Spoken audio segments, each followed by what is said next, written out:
வணக்கம்.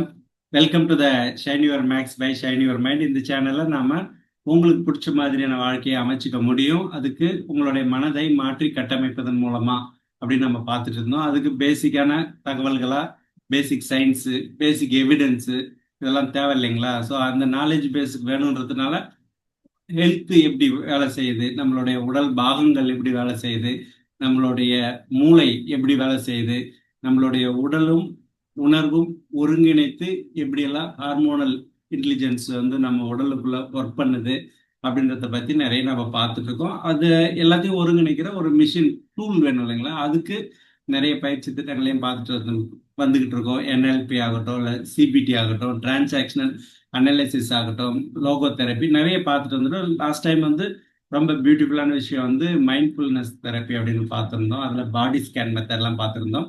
இன்னைக்கு ரொம்ப முக்கியமான ரொம்ப ரொம்ப ரொம்ப முக்கியமான ஒரு டெக்னிக் தான் பார்க்கலான்னு இருக்கிறோம். அது என்னன்னா ஹிப்னோ தெரப்பி.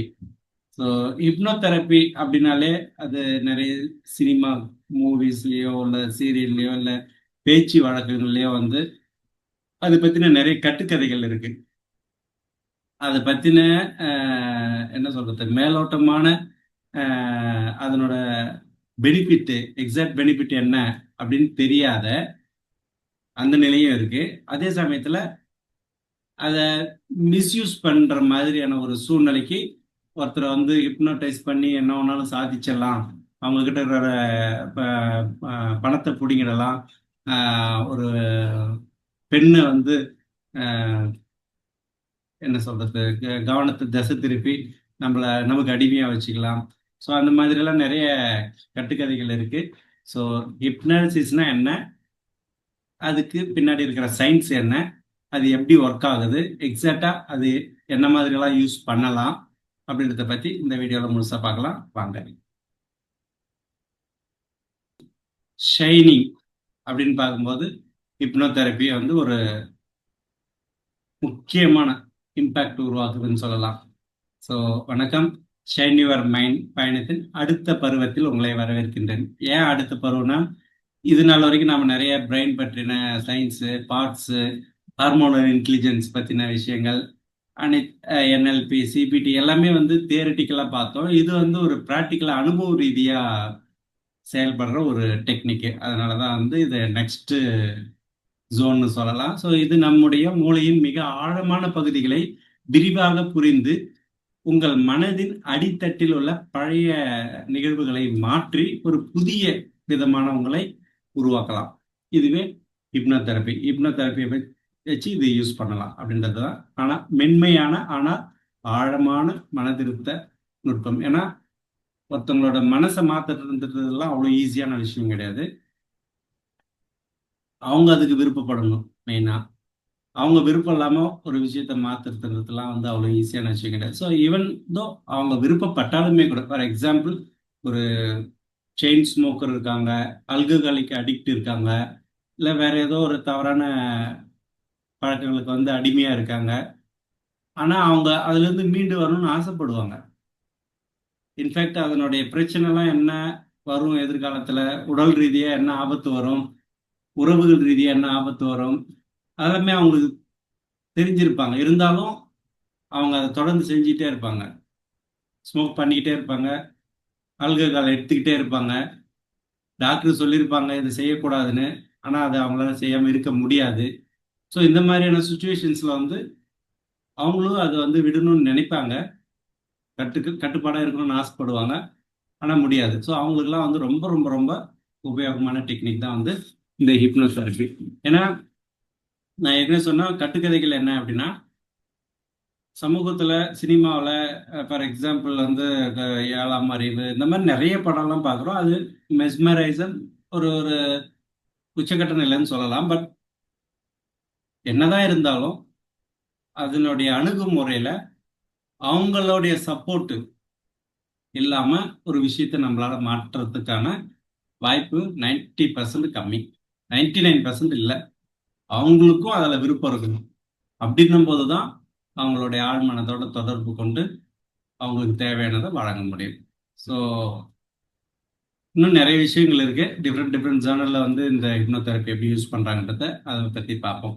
முதல்ல ஹிப்னோதெரப்பினா என்ன அப்படின்னா, ஜென்ரலா என்ன சொல்றது, உண்மைக்கும் பொய்க்கும் ஒரு நூல் அளவு தான் இடை இடைவெளின்னு சொல்லுவாங்க. ஸோ அந்த மாதிரி இதுல இருக்கிற உண்மையான நிலவரத்தை சம் எக்ஸாஜரேட் பண்ணி அதை வந்து தப்பா மேனிப்புலேட் பண்ணுவாங்க. ஹிப்னடைஸ் பண்ணி அவங்கள இந்த என்ன வேணாலும் பண்ணலாம், அவங்கள அடிமைப்படுத்திடலாம், அவங்கள வந்து.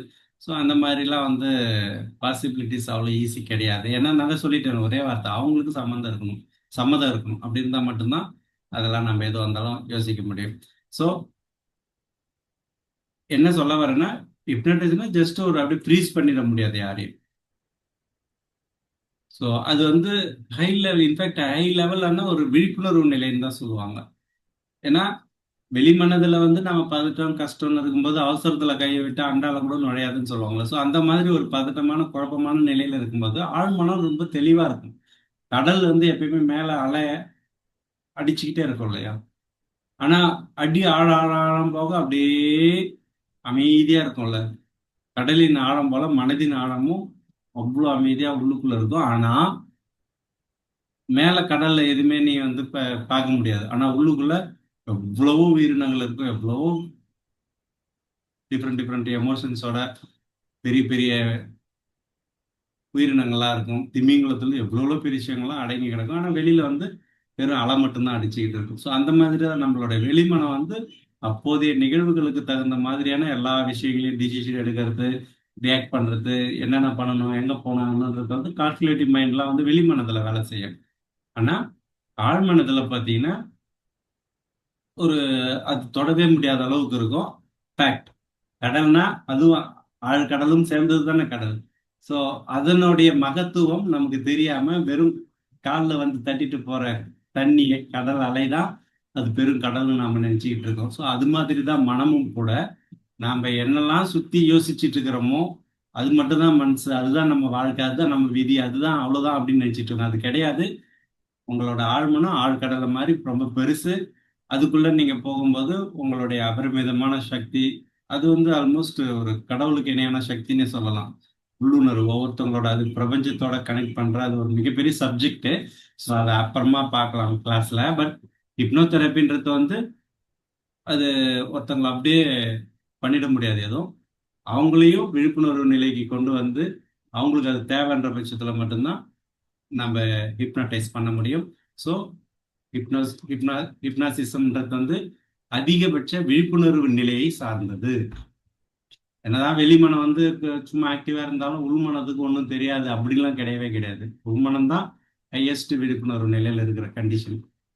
எதுக்கு நான் இதை சொல்றேன்னா, நிறைய மூவிஸ் அதெல்லாம் பார்க்கும்போது ஒருத்தவங்களை அப்படியே பார்த்து அப்படியே ஹிப்னடைஸ் பண்ணி அவங்கள அப்படியே என்ன சொல்றது, ஆண் பெண் இரு பாலர்களை வந்து அவங்கள மயக்கி அவங்கள அடிமைப்படுத்தி அந்த மாதிரிலாம் வாய்ப்பு கிடையாது. ஸோ அது மாதிரியான நிறைய டிஃப்ரெண்ட் டிஃப்ரெண்ட் ஆங்கிள் இருக்கு.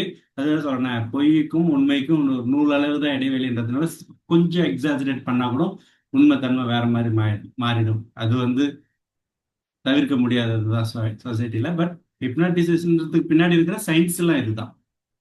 ஸோ ஹிப்னாசிஸ் என்பது விழிப்புணர்வு நிலையை சற்று குறைத்து, வெளிமன விழிப்புணர்வை சற்று குறைத்து, நீங்கள் மேலோட்டமாக சிந்திக்காமல் உடனடி உணர்வுகளை அணுகும் நிலை. உணர்வுகள் எங்கிருந்து வருது? ஆக்சுவலி நம்ம வந்து ஒரு எமோஷன்ஸ் தாட் ப்ராசஸ். நம்ம வெளி உலகத்துல எல்லாத்தையுமே ஒரு மிஷினரி மாதிரி வேலை செய்கிறோம்.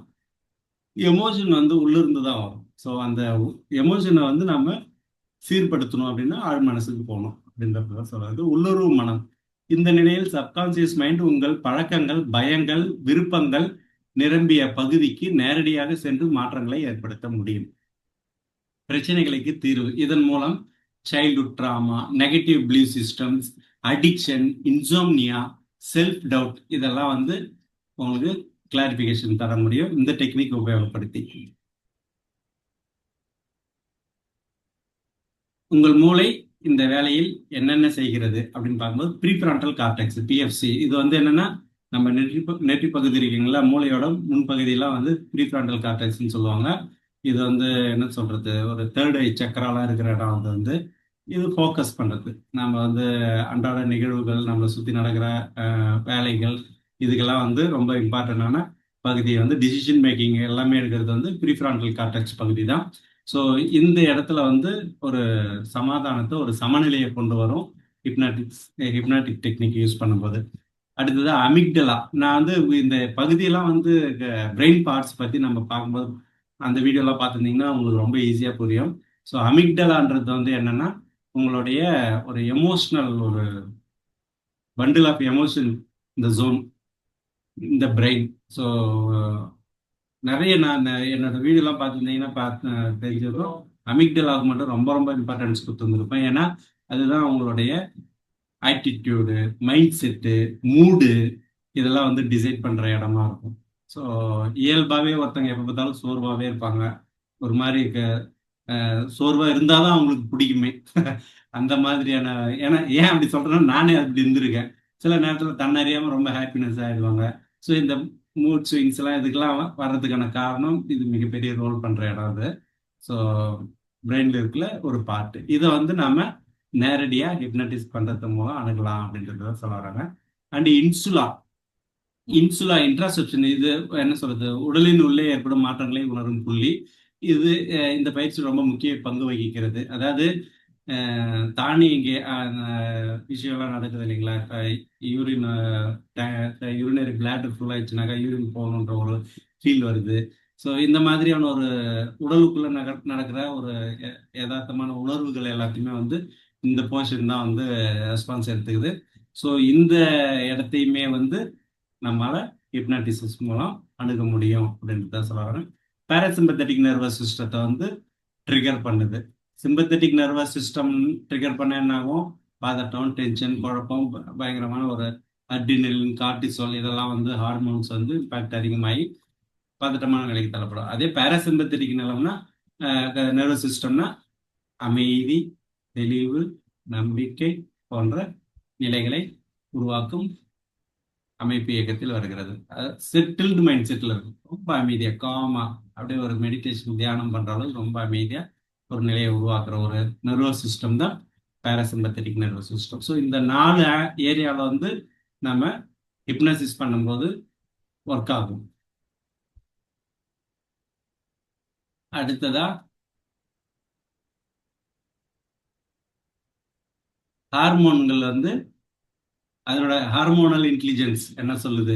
இவ்வளவு நேரம் வந்து நம்ம பிரெயின் ஹியூமன் இன்டெலிஜென்ஸ் பார்த்தோம்.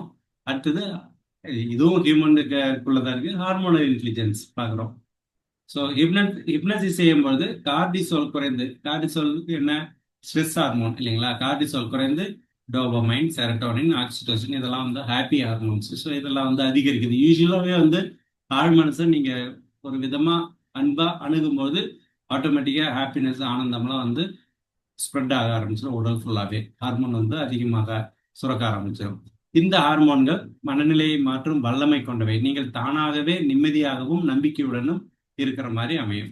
ஸோ முகத்தில் உள்ள ஒரு சின்ன சத நரம்பு கூட மனசோட தொடர்பு கொண்டிருக்கு. அதனால மென்மையான ஃபேஷியல் ரிலாக்ஸேஷனும் கூட சப்கான்சியஸ் ரீப்ரோக்ராமுக்கு ரொம்ப வழிவகுக்கும். ஒரு சின்ன சின்ன முக அசைவுகள் மூலமா நம்ம எக்ஸ்பிரஸ் பண்ணும்போது நம்மளுடைய ஆழ்மனது வந்து அலைன்மெண்ட் ஆகும்ன்றதை தான் சொல்ல வராங்க.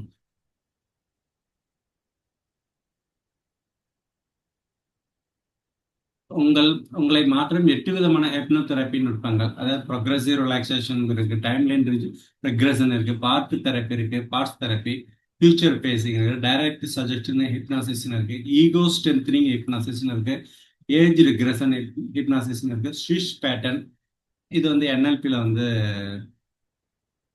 கொண்டு வர்றது. ஒவ்வொன்றும் எப்படி வேலை செய்யுதுனாக்கா ப்ரொக்ரெசிவ் ரிலாக்ஸேஷன்னா மூளையை மெதுவாக ஸ்லோ மோஷனில் கொண்டு வந்து கை விரல்கள் முதல் கண்கள் வரை அமைதிக்கு ஆழம் காண்பதுன்னு சொல்லுவாங்க. ஸோ அதாவது எப்படின்னா ஒரு கால் சுண்டு விரல்ல இடது கால் சுண்டு விரல், வலது கால் சிறு விரல், அதில் உங்க ஃபோக்கஸ், உங்க கவனத்தை முழுசும் அங்கே கொண்டு போங்க அப்படின்னும் போது உடல் ஃபுல்லாக ஒரு மாற்றம், சேஞ்சஸ் நடக்குதுல்ல. ஸோ அந்த மாதிரி கால் சுண்டு விரல்ல இருந்து ஆரம்பிச்சு உச்சந்தலை வரைக்கும், தலைப்பகுதி முகம் வரைக்கும் ஒவ்வொரு ஏரியாவை ரிலாக்ஸ் பண்ணி ரிலாக்ஸ் பண்ணி ரிலாக்ஸ் பண்ணி இறுக்கி ரிலாக்ஸ் பண்ணி அது ஒரு ஃபோக்கஸ் பண்ணும்போது உடல்ல இமீடியட்டாக உங்களுக்கு ஒரு சேஞ்சஸ் நடக்கும். அதில் நீங்கள் பண்ணிட்டு உங்களுடைய ஹிப்னாசிஸ் சஜஷன்ஸ் கொடுக்கும்போது ஈஸியாக பதியும் ஆழ் மனசில் அப்படின்றது தான் இந்த concept.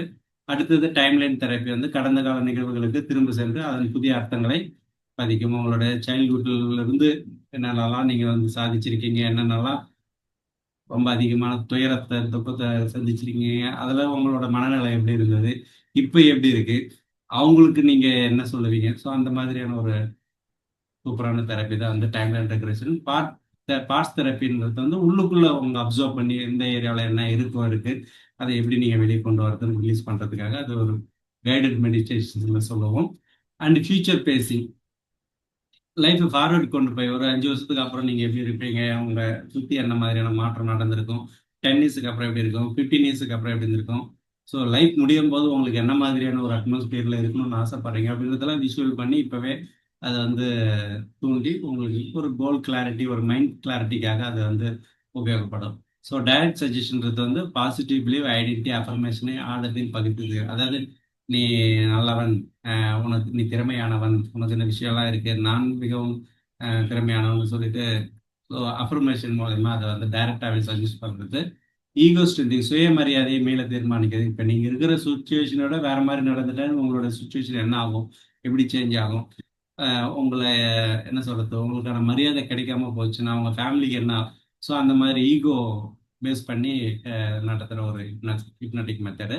And age regression, inner child embrace செய்து எமோஷனல் ஹீலிங் செய்யும். அதாவது சின்ன வயசுல இருந்து நீங்க என்ன சொல்றது, என்னென்னலாம் பண்ணிருக்கீங்க, அதுக்கு எப்படி கடந்து வந்திருக்கீங்க அப்படின்னு பார்க்கும்போது உங்களுடைய ஃபியூச்சர் வந்து உங்களுடைய ஹெல்த்து, ஃபினான்ஷியல் ஆஸ்பெக்ட்ஸில் எல்லாமே வந்து எப்படிலாம் இருக்கும் அப்படின்றத பற்றி ரெண்டு ஆங்கிள்லையுமே வந்து அந்தந்த வயசில் என்ன மாதிரி இருக்க போகிறீங்க, எப்படி இருந்தீங்க, என்ன தப்பு பண்ணீங்க, என்ன ரைட்டு பண்ணீங்க, எதுக்கு சந்தோஷப்பட்டீங்க, எதுக்கு துன்பப்பட்டீங்க. ஸோ ஒவ்வொன்றுமே வந்து ஒரு மாதிரியான மெத்தடு. பட் அதை அவங்க எந்த அளவுக்கு டெப்த்தாக நான் இப்போ கைடட் பண்ணுறேன்னாக்கா எந்த அளவுக்கு அதை டெப்த்தாக நான் கொண்டு போகிறேன் அப்படின்றத பேஸ் பண்ணி தான் இந்த டெக்னிக் எல்லாமே வேலை செய்யும். ஸ்விட்ச் பேட்டர்ன் அப்படின்னா உங்களுடைய பிரச்சனை என்னவோ அது ஒரு பிக்சரைஸ் பண்ணி வச்சுக்கிட்டு உங்களுக்கு அதுலேருந்து மீண்டு வர்றதுக்கு என்ன வேணும், எப்படி இருக்கணும் அப்படின்னு நீங்கள் ஆசைப்படுறீங்களோ அதை ஒரு பிக்சரை விஷுவலைஸ் பண்ணிக்கிட்டு இப்போ கரண்ட் சுச்சுவேஷனில் இருக்கிற பிக்சரை வந்து கொஞ்சம் கொஞ்சமாக தூக்கி வெளியே போடணும். ஷிஷ்ன்னு சொல்லி தூக்கி போடணும். புது பிக்சரை வந்து எப்படி இருக்குதுன்னு ஆசைப்படுறீங்களோ அந்த பிக்சரை வந்து மனசில் பதிய வைக்கணும். அது வந்து ஒரு கைடட் மெடிடேஷன் டெக்னிக் மூலமாக உங்களுக்கு பதிய வைக்கிறது. ஸோ ஒவ்வொன்றும் ஒரு ஒரு மாதிரியான சூழ்நிலைக்கு தகுந்த மாதிரி ஒவ்வொருத்தருக்கும் ஒரு ஒரு மாதிரி, ஏன்னா எல்லாருக்கும் ஒரே மாதிரியெல்லாம் பண்ண முடியாது இல்லைங்களா. ஸோ ஒவ்வொருத்தரும் ஒரு ஒரு மாதிரி சுச்சுவேஷன் இருப்பாங்க. அதுக்கு தகுந்த மாதிரி நம்ம ஒவ்வொரு விதமான டெக்னிக்கை உபயோகப்படுத்தலாம். ஸோ இது மூலமா நெகட்டிவ் கோர் பிளேஸ், உங்க மனசுக்குள்ள இருக்கிற எதிர்மறை சிந்தனைகள்லாம் வந்து ஒழிக்கலாம். நியூரோ பிளாஸ்டிசிட்டி நம்ம நிறைய பேசியிருக்கோம். ஹிப்போ காம்பஸ் வந்து ஒரு நினைவகமாக செயல்படுது. அதில் வந்து நியூரோ பிளாஸ்டிசிட்டினா புது நினைவுகளை நம்ம செருகணும். ஸோ ஏற்கனவே பழைய போட்டிருக்கிற அதே ரோட்லேயே கடமுடா வண்டி போனால் வண்டி ஓடாது. ஸோ அதெல்லாம் சுரண்டி எடுத்துட்டு புதுசாக வந்து நம்ம ஒரு நினைவை வந்து பதிய வைக்கணும்னா அதுக்கு பேர் தான் நியூரோ பிளாஸ்டிசிட்டின்னு நம்ம ஏற்கனவே நிறைய வாட்டி சொல்லியிருக்கோம்.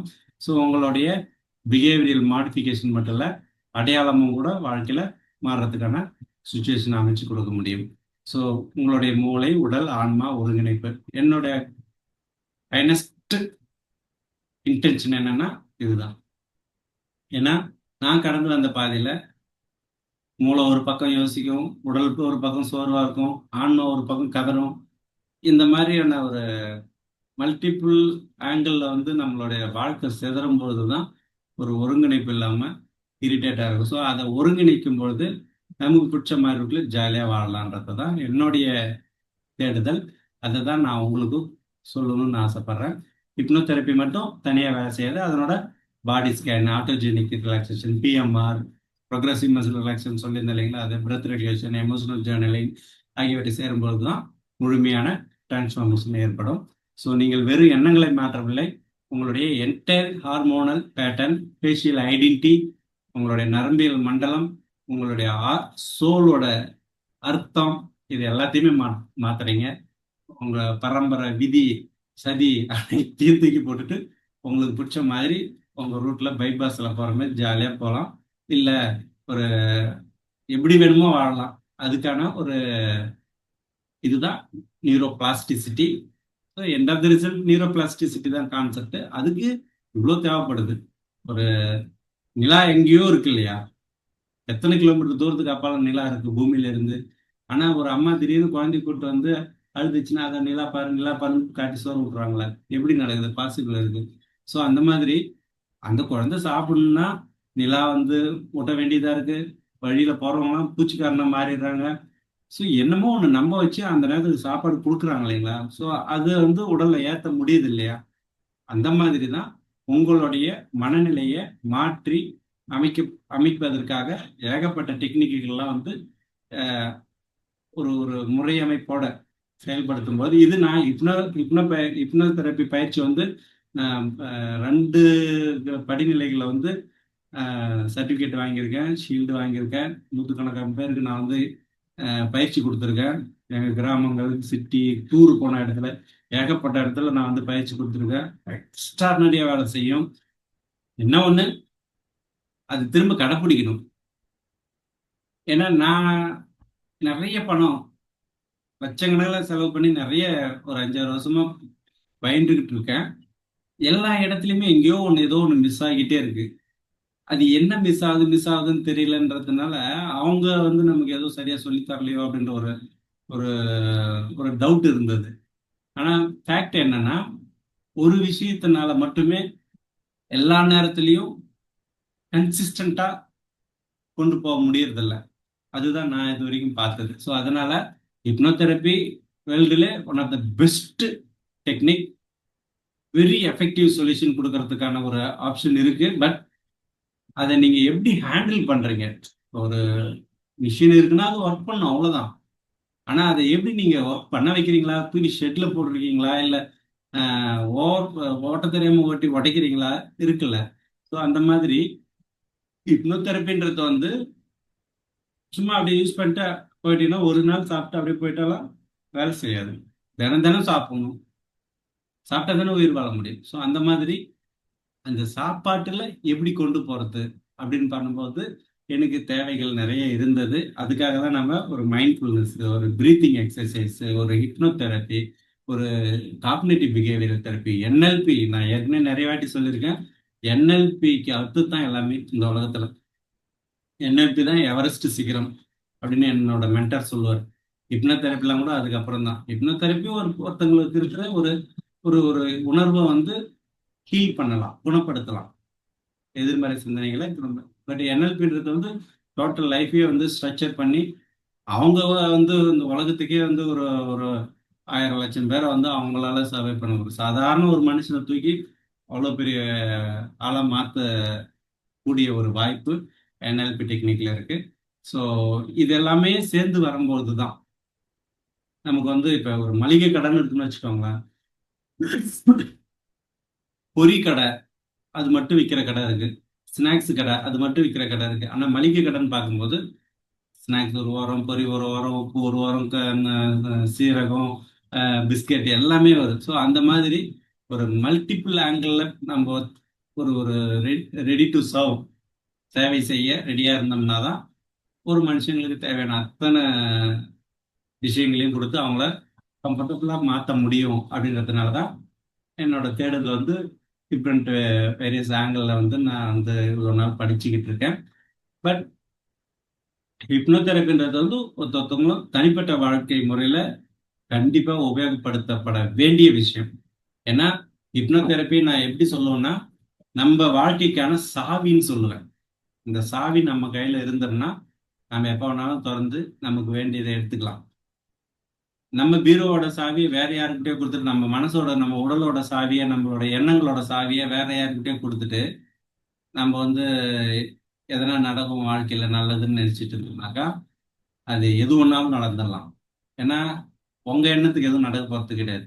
யாரு கையில சாவி கொடுத்துருக்கீங்களோ, சாவி மீன் நம்ம சுத்தி இருக்கிற நெகட்டிவ் பீப்புள்ஸ் ஆகட்டும், இல்லை நம்ம வாழக்கூடாது, இல்லை நம்ம வளரக்கூடாதுன்னு நினைக்கிற இருக்கிறவங்களாகட்டும், இல்லை கூடவே வந்து இன்னைக்கு இருக்கிற காலகட்டத்துல அப்பா மகனுக்கே வந்து ஒருத்தரோட வளர்ச்சி இன்னொருத்தருக்கு பிடிக்க மாட்டேங்குது. அப்படின்னும் போது அண்ணன் தம்பி பங்காளி அக்கா தங்கச்சி சொல்ல வேணும். Different peoples is there. So அவங்கவுங்க வாழ்க்கைக்கு என்ன தேவை அப்படின்னு அவங்க உள்ளுக்குள்ள போய் தேடுற விஷயம்தான். அப்படி தேடும்போது கிடைக்கிற விஷயம்தான் உங்களுடைய அர்த்தமான வாழ்க்கைக்கு ஒரு ஆதாரமா திகழும்.